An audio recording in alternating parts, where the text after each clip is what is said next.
Good afternoon, and thank you for joining the National Conference of State Legislatures and the Pew Charitable Trusts for this webinar on building state rainy day funds. My name is Erica Michael with the Fiscal Affairs Program at the National Conference of State Legislatures, and I am serving as the moderator of today's webinar, Building State Rainy Day Funds, Policies to Harness Revenue Volatility, Stabilize Budgets, and Strengthen Reserves. As a reminder, if at any time during the webinar you have difficulty hearing the audio through your computer speakers, please use your telephone to dial in to hear the audio portion. The National Conference of State Legislatures is pleased to partner with the Pew Charitable Trusts to bring you this webinar. In case you are not familiar with NCSL, we are a bipartisan organization that serves the legislators and staff of the nation's 50 states, its commonwealths, and territories. NCSL provides research, testimony, and opportunities for policymakers to exchange ideas on pressing state policy issues. For more information on NCSL's activities and services to legislators and legislative staff, please visit our website at www.ncsl.org. Next slide. The purpose of this jointly sponsored webinar is to examine state efforts to minimize the effects of revenue volatility through effective rainy day funds. It features 3 presentations. The first presentation will highlight new research conducted by the Pew Charitable Trust on how to best build state rainy day funds. This discussion will be followed by presentations from legislators in 2 states, Illinois and Connecticut, who will share their experiences and state perspectives. After we hear from our panelists, we will open up the discussion to include questions from the audience. To ask a question, you can simply type a question in the Q&A box in the right-hand corner of your screen. Your question will not be visible to everyone, only to the webinar administrators.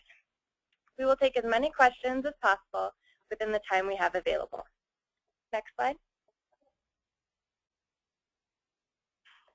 Our first speaker, Brenna Erford, is a manager of Pew's State Fiscal Health and Economic Growth Research.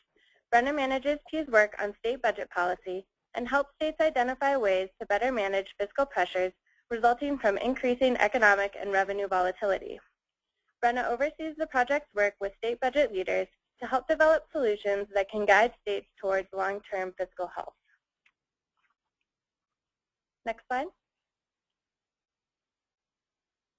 Our second presenter, Senator Heather Steans, is chair of the Appropriations 1 Committee in Illinois. She is also the vice chair of the Environment Committee and is co-chair of the Bi-partisan, Bicameral Medicaid Advisory Committee, and also serves on the Public Health and Executive Committee. Senator Steans has represented Illinois Senate District 7 since 2008. Next slide. Our final speaker will be Representative Vince Candelora. Representative Candelora serves as one of 2 Deputy House Republican leaders in Connecticut. He also serves on the legislature's Planning and Development, Regulation Review, Legislative Management, and Finance, Revenue, and Bonding Committees. He was elected to his 4th term in the Connecticut House of Representatives in 2012. Now, I'll turn it over to Brenna Erford at the Pew Charitable Trust. Good afternoon, everyone. Thanks for joining us, and thank you, Erica, for the introduction. Today, I'll briefly share the highlights of Pew's research on building state rainy funds, really to just set the stage for our 2 state legislator panelists, who in turn will tell us about how they've been working to identify and implement policy solutions to address the issue of growing revenue volatility in their respective states. So during the Great Recession, many states found themselves without enough savings to significantly offset budget shortfalls caused by the crisis. In fact, the last time states headed into a year when reserves were sorely needed, it looked like this. In total, states held just shy of $60 billion in reserves in fiscal year 2008, heading into the recession. Now, this figure includes both rainy day funds as well as other reserves like minimum general fund balances. And in fiscal year 2009, just the first year of the recession, states had budget gaps totaling more than $117 billion. So in 1 year alone, shortfalls outstripped savings nearly 2 to 1. And most states went on after this to experience massive shortfalls for several years past fiscal year 2009. So if anything, this graph actually understates the problem states faced. Here at Pew, we asked the question, why did states have relatively little in savings headed into the recession? Our research finds that in many cases, states lack rainy day fund policies that prioritize savings during times of growth. While many states experienced strong revenue growth through the mid-2000s, relatively few set aside a significant share of that growth for use in future downturns. Our research focuses on what characteristics of rainy day funds may hinder the ability to grow adequate reserves and how states can improve their current fund policies to better harness volatility. Volatility poses both a challenge and an opportunity to state budget writers. Because of that, we recommend that states study their own volatility, how it manifests, and its root causes. These studies should ask the right questions, make concrete recommendations, and present appropriate policy solutions. As to those right questions, our team at Pew just released some guidance on how to structure these studies on the web 2 days ago, and we're happy to share that link to the information as a follow-up to today's session. The volatility study should inform the next 2 major policy decisions for states. First, when and how should states set money aside in savings? Specifically, what deposit rule makes the most sense for a given state? And second, how much of a financial cushion does a state need given their particular experience with volatility? And namely, the question is, how big should the fund balance be allowed to grow to offset risk?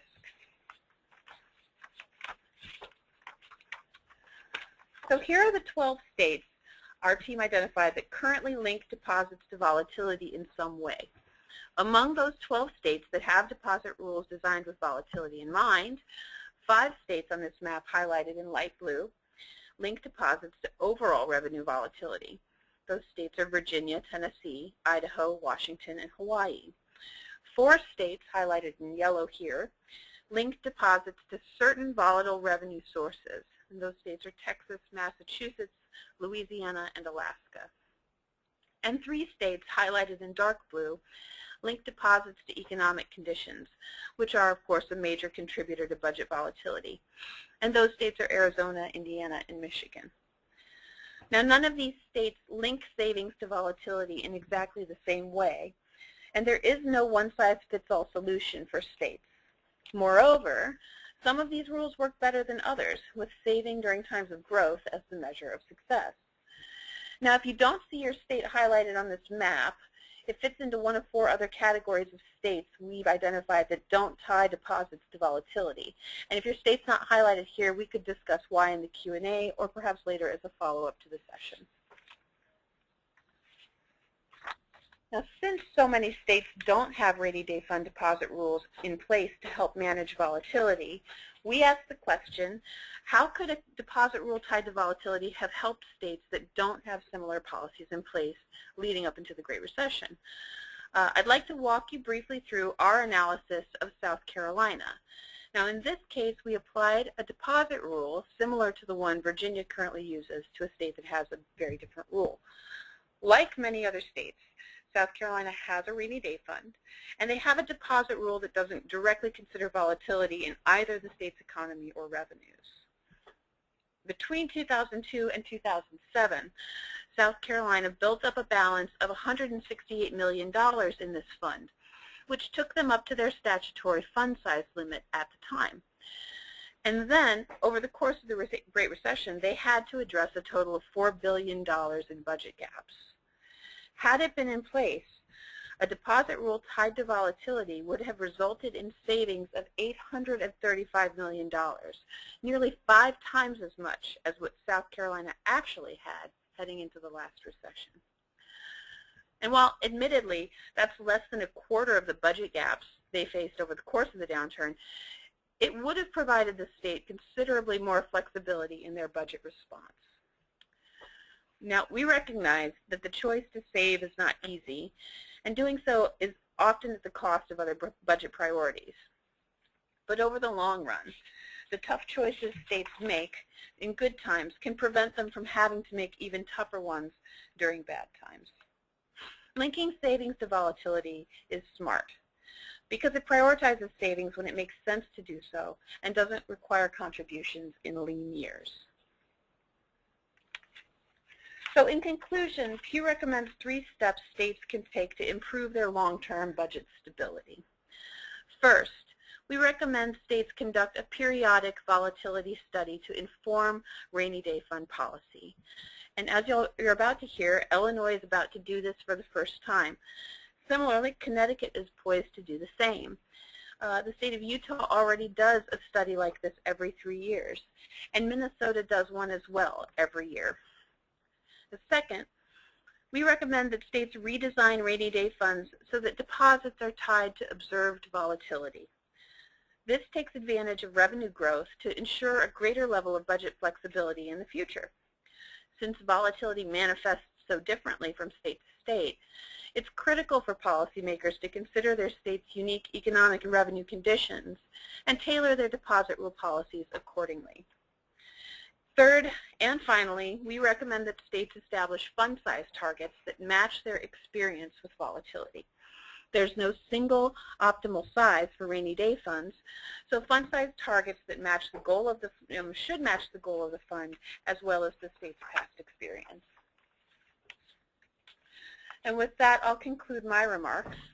I'd like to introduce Senator Heather Staines from Illinois, who will tell us about some exciting work she's been doing on the issue of revenue volatility in recent months and give us a little insight into what the future may hold. So thank you, Senator. Thank you, Brenna. Appreciate the introduction, and it's great having an audience who thinks that work of volatility studies is exciting indeed, which I actually very much agree with. As Brenna had mentioned, Illinois is very much one of the states that experienced significant budget shortfalls prior going into the last recession. Please go to the next slide. What I'm going to do is talk a little bit about why we moved to the rainy day fund, what steps we've taken, and I think as importantly, there's significant steps we haven't taken in doing this yet. And then finally, how we've gone about trying to pass the legislation to establish doing volatility studies and setting up a rainy day fund. Next slide. Illinois sort of has overwhelmingly number of problems really that could be addressed and helped by establishing a meaningful rainy day fund. Without one in place, our backlog of unpaid bills grew to over $9 billion in the wake of the last Great Recession. Our credit rating is one of the worst in the nation. That has a lot to do with our pensions, but clearly also is connected to the way we've managed our general spending as well. Generally speaking, nationally, there's a number of the median number of days that a state can operate on its reserve funds fluctuates around 30. In Illinois, it's only been 1.8 days, indicating we really do not have any meaningful cash on hand. And we're one of only 4 states right now that do not have a meaningful rainy day fund. We've been indicated by the rating agencies, which matters to us given where we are. Standard & Poor's has said that they note that Illinois' financial flexibility will continue to be constrained without a meaningful budget stabilization or rainy day fund. That helps sort of give us some motivation to put some new rainy day funds and take those steps as well, which has been very helpful, in fact. Next slide, please. This source of this graph is from the Pew study. As we've been thinking about trying to set up a rainy day fund, understanding the volatility of our revenues is one of the things that we'd wanted to take into account. Illinois has one of the more volatile revenue sources of any of the states, and this graph itself shows the differences between each of the revenue streams and how volatile they are. So there really is a great variance in that. The corporate revenues for us really fluctuate a great deal. The public utility sales tax somewhat more modestly, and much more flat for us have been the general sales tax and individual income tax, although during the Great Recession, the income tax itself became much more volatile as well, sort of more recently. Next slide, please. So in the last couple of years now, as we've been starting to talk about the need for ongoing revenue stability for the state of Illinois, one of the things we wanted to do to prevent getting into the kind of history that we've had here in the future is to set up a rainy day fund. We passed this year, in June, the Illinois Revenue Volatility Study Act. In this act, we are having our Bipartisan Commission on Government Forecasting and Accountability, or COGFA, conduct the study. The goal is to have them take a look at our state revenues and really understand what the drivers are in the variability there, both economic and for each of the various revenue streams, and to then make recommendations on various options for those two different items that Brenna refers to, both deposit rules, what makes sense given the volatile nature of our various revenue streams, and the size of the fund. There's not really much guidance on that, and given our own volatility of our revenue funds, we'd like to get some information about what would make the most sense. What we did not do yet is establish an actual rainy day fund. We did not, we had to pass a temporary tax increase in the state of Illinois that ends at the end of this calendar year. There have been discussions about doing something on revenue to extend that. That did not occur. We believe we're not in a position really to set up the rainy day fund until we do something on the revenue front. So what we did here is this compromise is set up, so we're going to have very good information around which to set up a rainy day fund when we in fact do the revenue deal. And I think we have a general understanding in both chambers and with the governor's office that'll be the goal. Whenever we do revenue, we'd like to at the same time set up the rainy day fund. Next slide, please. How we got ourselves into the position where we were able to get this enacted was sort of a little bit of a rocky step. Trying to do anything, I find, in our state that ties the hand of the legislatures can be a little bit complicated in terms of taking away discretion over how to spend dollars. So trying to set up a rainy day fund can be challenging in the overall context of not liking to lose control. We had a number of us attended the NCSL Pew seminar that they held in Chicago on state roles in times of financial distress. One of the presentations was on rainy day funds. We had folks here, both staff and legislators there, and it provided a very nice venue for us to then offline have real conversations about why we should be doing this, why the right timing is now when we do a revenue deal. I find that in context of making a big change like that, becomes a very easy time to take more financially responsible steps. So we wanted to sort of try to connect those two items. We then pulled together a working group back in Springfield when we were in session with folks from both chambers, both the House and the Senate, and also both budget staff and the comptroller staff. What was nice about that, too, is the comptroller is a Republican, whereas the governor and the budget staff Democrats, so it was a nice bipartisan way of getting buy-in over how we were thinking about doing this, the need for the volatility study and setting up the rainy day fund. The legislator in the House, Elaine Neckwitz here, my colleague, and I, once we had draft concept worked out on what we wanted to do, sort of each worked with our own leaders to sell it upward. It was easier because we'd have our financial staff involved at all times, so they were hearing consistent information from their own staff. And because in the context, again, of needing to do things like create more credibility with the bond rating agencies and whatnot, we had a lot of evidence, and Pew really helped with that, on getting us data that we needed to help make that case. Till the end, we were hoping we would be doing the rainy day fund as well, but when we weren't going to do the revenue, we agreed that we should put that on hold. We can't really start doing a deposit now and do the volatility, but we did not want to stop on the volatility study.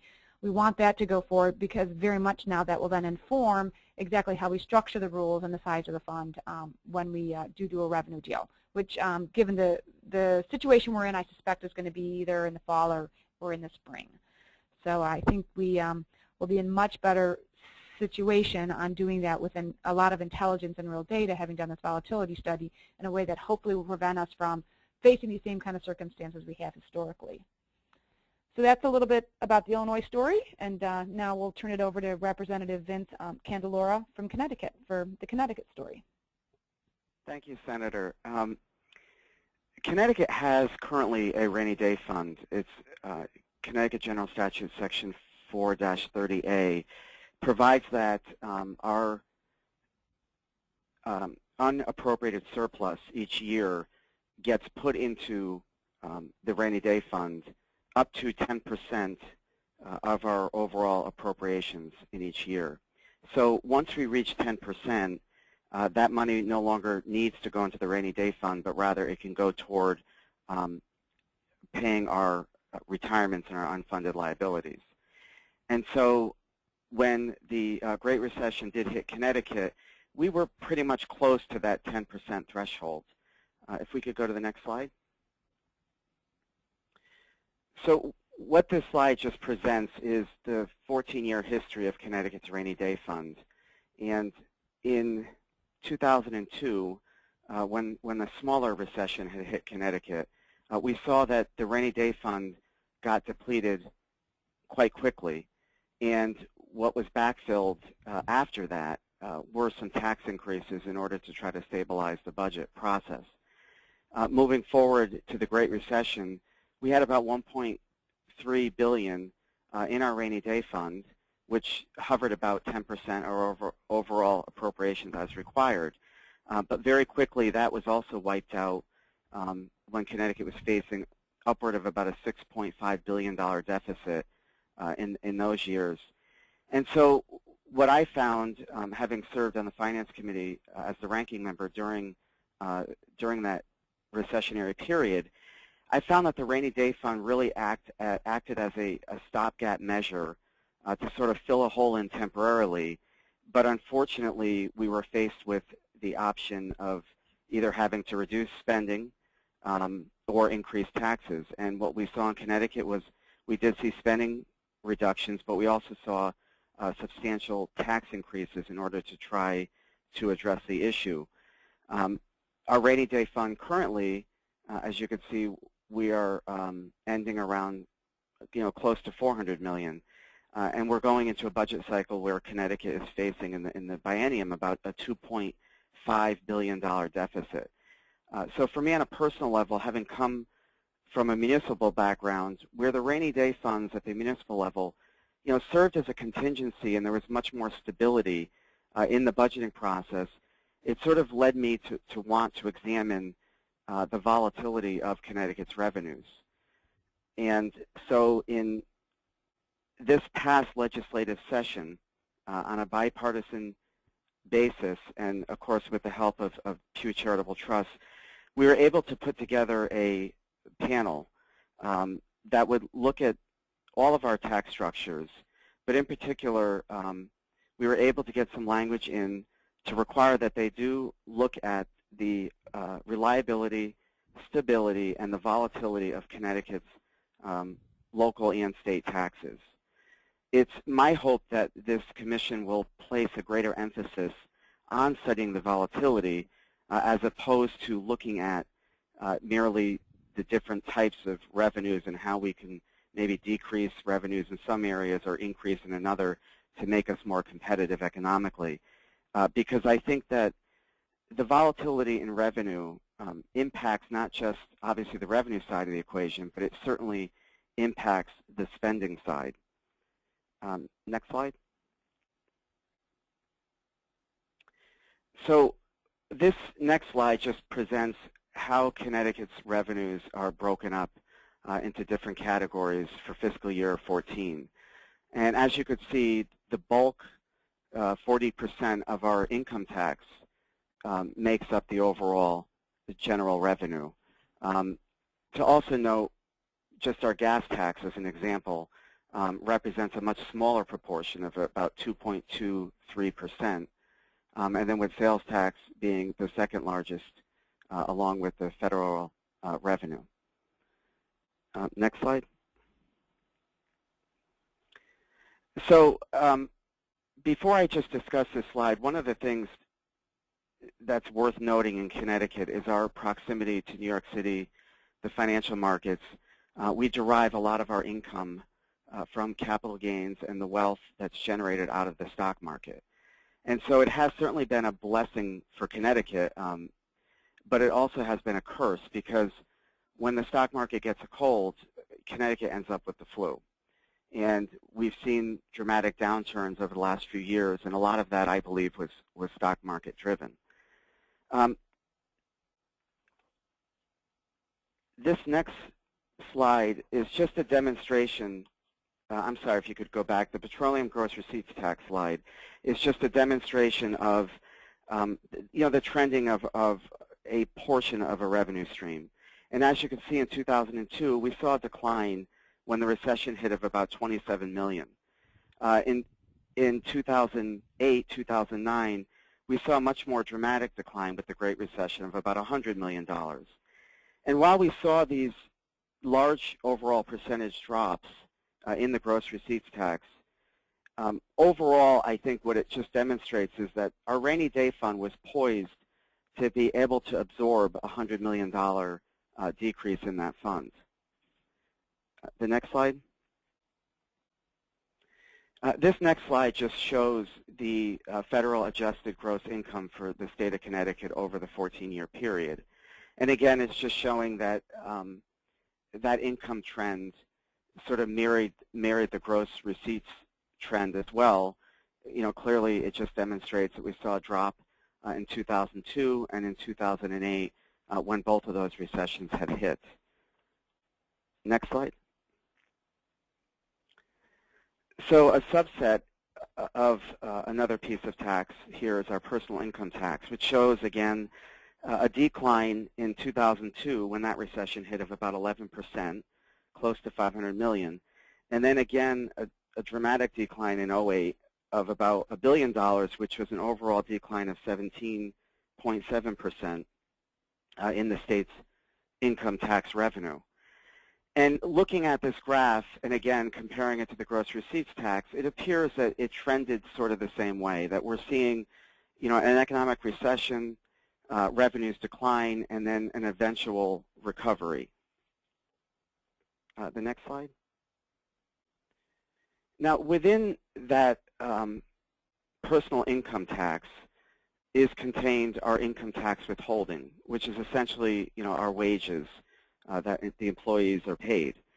And again, this is a similar trend line that's showing declines in each of those recessions. In the 2008 period, we saw about a $222 million decline, which is only about a 5.3% decline in withholding.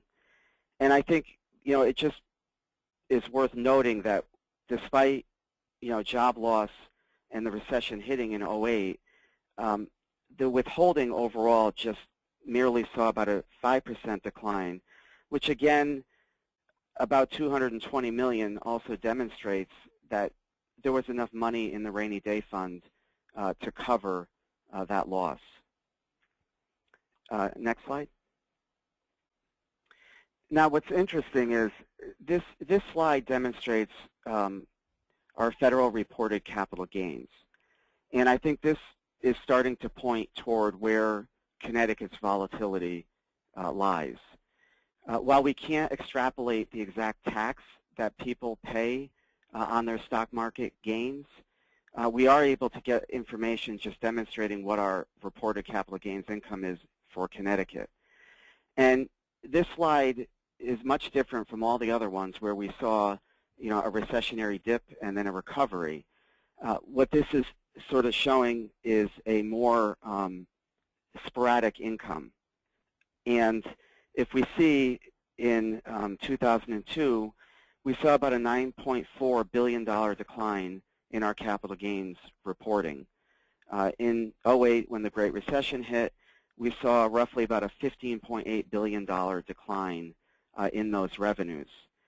And if we multiply that number, and this is a very rudimentary analysis, but if we multiply that number by 6.5%, which is roughly our income tax, it demonstrates about a $1 billion decline in that tax revenue.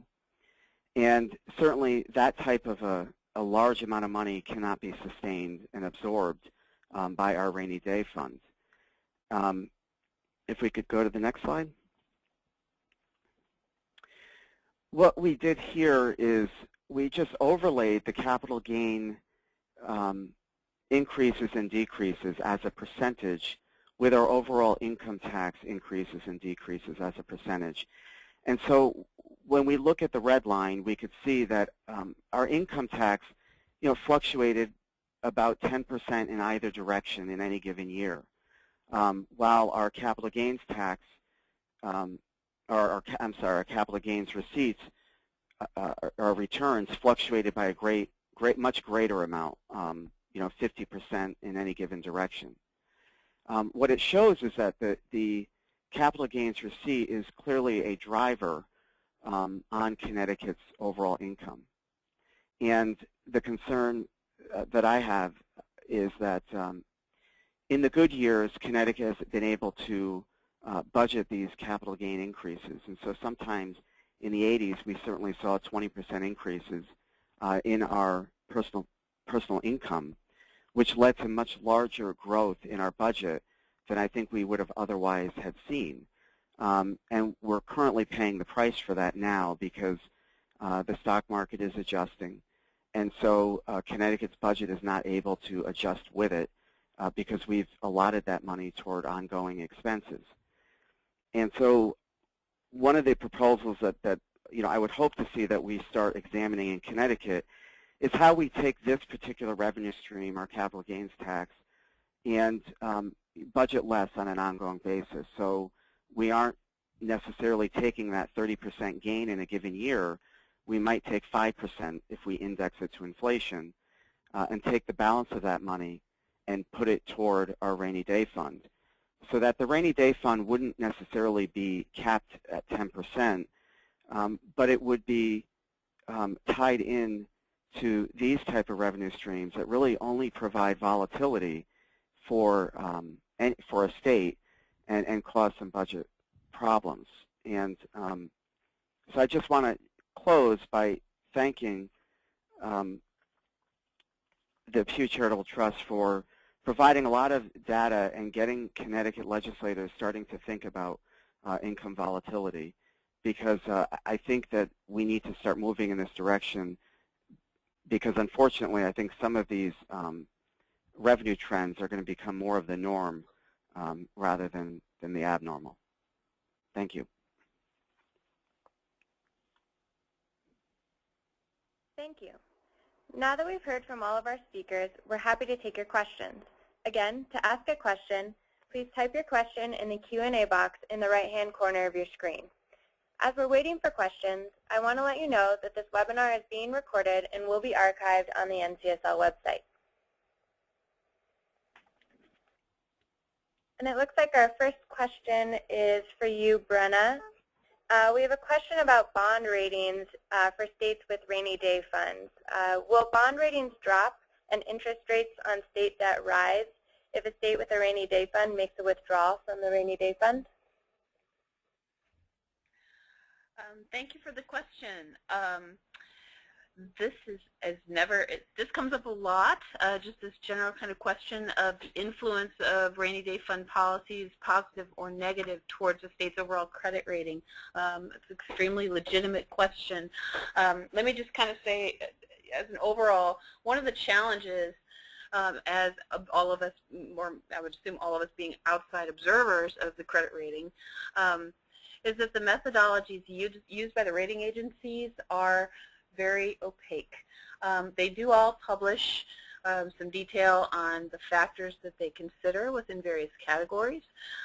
Rainy day funds tend to fall in the governance category of considerations of bond agencies. And in general, it's known that the presence of a fund and a commitment to depositing and building up fund balance is typically viewed favorably. What we don't know is just how favorably, how much do those actions influence the overall rating movement.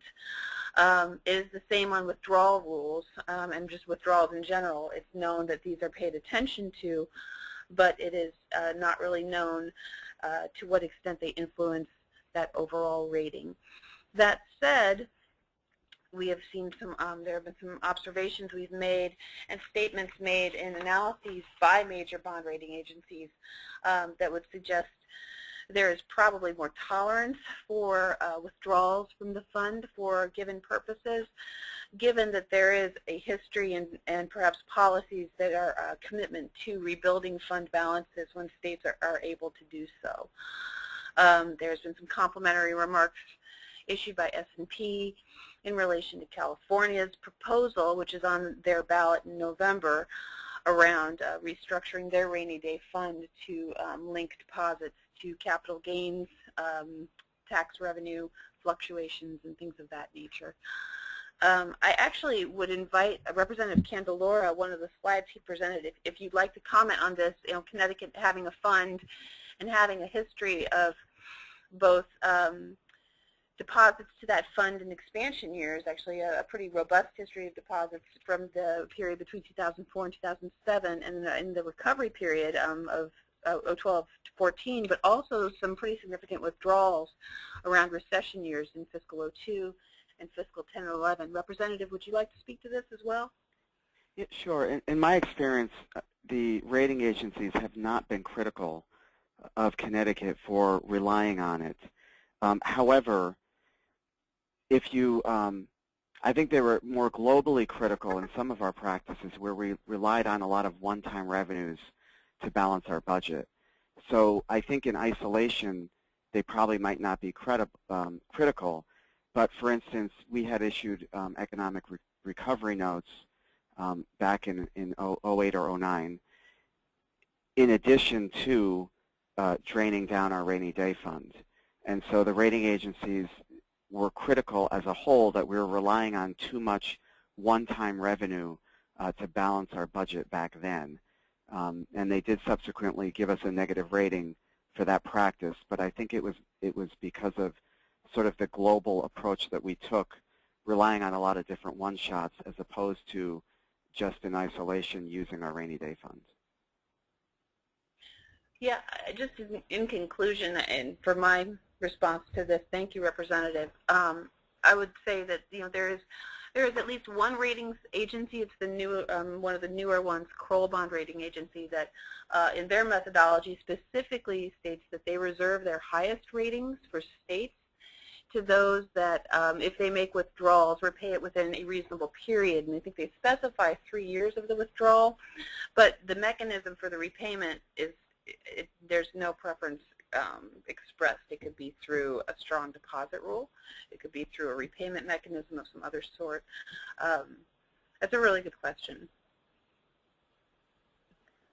Thank you. This next question is for Senator Staines. Could you speak a little bit about some of the real-world decisions, fiscal or policy, that you've had to make because of a lack of rainy day fund? And has there been a connection made between those choices and not having a rainy day fund? Yes, that's a great question. Absolutely. First I will say that one of our previous governors, Jim Edgar, he'd come in at a time that was at a previous recession, and he had to make some tough choices. The biggest regret he has said, I've heard him say several times now after leaving office, the biggest regret he has about what he did not do when he was governor was, in fact, set up a rainy day fund. We find ourselves similar to what Representative Candelara was saying. We've had to, because we don't have a reserve in place, a rainy day fund, we don't even have that as a one-time option. So we're forced to go to much other, more difficult one-time options. There's been times when we've skipped paying pensions, which everyone knows where that's gotten to us, gotten Illinois, and our overall pension unfunded liabilities. We're the worst in the country.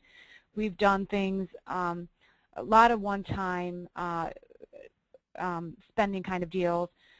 We've done things such as really not appropriating fully for expenditures in the current year and making and sort of putting those off to the next year. We've allowed ourselves to do that primarily within our healthcare arena. And we've now been sort of methodically going back and ticking off and getting rid of our ability to do a lot of these things that we've been doing. We'd also been doing borrowing within our own funds. We have a lot of special funds that are geared around fees, revenue that's not part of the general fund, and just borrowing from those into the revenue fund and then to the general revenue fund and having to pay them back. So we've done a whole host of things that really our hands are tied when you don't have anything to fall back on. Even if it's not enough, as in Connecticut's case and a lot of other cases that we saw, generally speaking, that Brenna had on her first slide, at least it provides a lot of cushion so you're really reducing those nasty alternatives that we in Illinois have had to take. Thank you. Brenna, we have another question for you. In Nebraska, any revenues that come in over the official revenue forecast are deposited into the rainy day fund, Why is this not considered tied to volatility, and is this method advisable or not? Thank you for the question. So in our study, we consider, we measure volatility in terms of the movement of actual revenues, so revenue collections. That's why in our study we don't classify states with rules that look to the forecast as the threshold for whether or not a deposit should be made or not. That's a determination that we made as part of our research process. And what I could offer, and I hope this is helpful, is some pros and cons of the states that do actually look to forecast as the determination for when and how much perhaps to make a deposit. The pros of looking to the forecast is that the policy approach is prospective. It is kind of real time, so to speak. You have a forecast, which is an expectation of performance. If, say, you anticipate a surplus and you have some share of that surplus that's supposed to be set aside, that's probably done around, let's say, maybe the time of the forecast itself. The benefit there is that you're putting the money aside when or close to when you expect to have it in hand. Closely related to that is the con of the policy, which is that you are basing a decision about a deposit on what is an unknown. It's a forecast. There is a margin of error. It's not an actual collection after the fact. The money's been collected and reconciled at the close of accounting. In effect, in some scenarios, if you have a forecast-based deposit rule, you could, say, exacerbate swings in revenue volatility. So let's say a scenario where a state anticipates a surplus at the beginning of the budget process. A determination from that forecasted surplus is made, a deposit is made. Let's say the state has a personal income tax, what's called in the business an April surprise occurs. Personal income tax collections are much weaker than anticipated, and all of a sudden that forecast has to change because the state now anticipates a shortfall. You've already perhaps committed some revenues that were initially thought to be over expectation to deposits. So what, in the end, if you add it all up, you actually have a deeper shortfall than you may have already had. That's a scenario where a forecast rule may not serve the best interests of the state. I don't offer this as a policy critique of Nebraska. We offer a lot of technical assistance with states. We would be more than happy to look at some data and kind of look at the performance of the fund and assess it along a number of dimensions and kind of see what it looks like. But those are my thoughts on that. Thank you, Brenna. As a kind of follow-up for Representative Candelora, are there currently any rules requiring deposits to Connecticut's rainy day fund if revenues are above a certain threshold? There are not. The revenues are just tied to the end-of-the-year surplus that the comptroller would certify. That money would get deposited. The legislature can also designate a certain amount that goes into the rainy day fund, but it is not tied at all to any income stream or the amount of income that's obtained. Thank you. Brenna, another question for you. How do you distinguish between growth and volatility in revenues? Sure thing. Well, in general, when we study, when we measure volatility in state revenues, we are really offering a characterization and a magnitude of the movement of collections over time.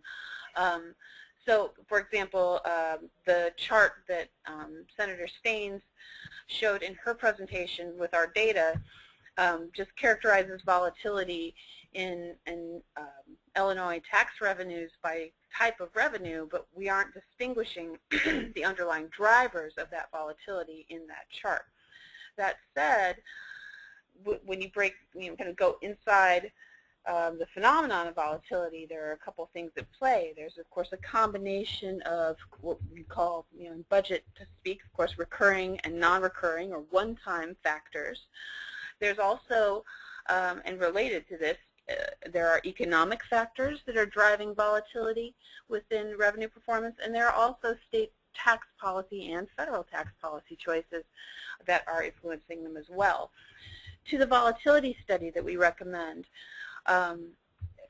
Really key component of information that state lawmakers need to make the best decisions they can about rainy day fund policy design is to examine volatility from all of those angles and really try to get a sense of what's driving it along those elements. So we offer these characterizations, but we recognize that states have, there's a lot more work to be done. Thank you, Brenna. This next question is for Senator Staines. What are some of the challenges you're facing in implementing a rainy day fund in Illinois? Well, I mean, our biggest challenge at the moment is, while post the Great Recession, we had a temporary income tax we put in place that runs out at the end of this calendar year. We've brought down our unpaid bills from over $9 billion to about $4 billion. We still have that, so that's still not down, and then the temporary income tax has gone away. So until we sort of stabilize our revenue stream going forward and have really done that, we're not really in a position to have excess revenue over expenditures.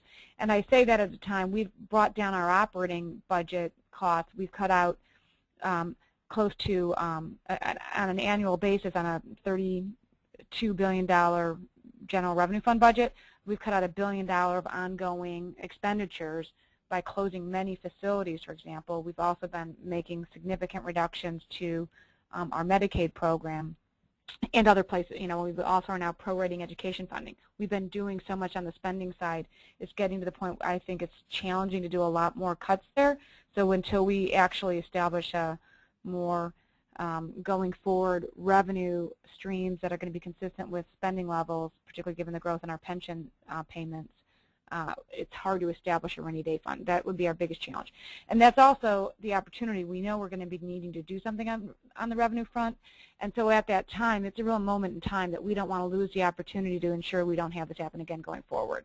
And when we do the revenue, really trying to make sure we have as much commitment from as many different angles here to establish a rainy day fund when we do that, to make sure we don't get ourselves in the same situation again. Thank you. I think that's all the questions we have from the audience, which brings us to the conclusion of this webinar. Next slide, please.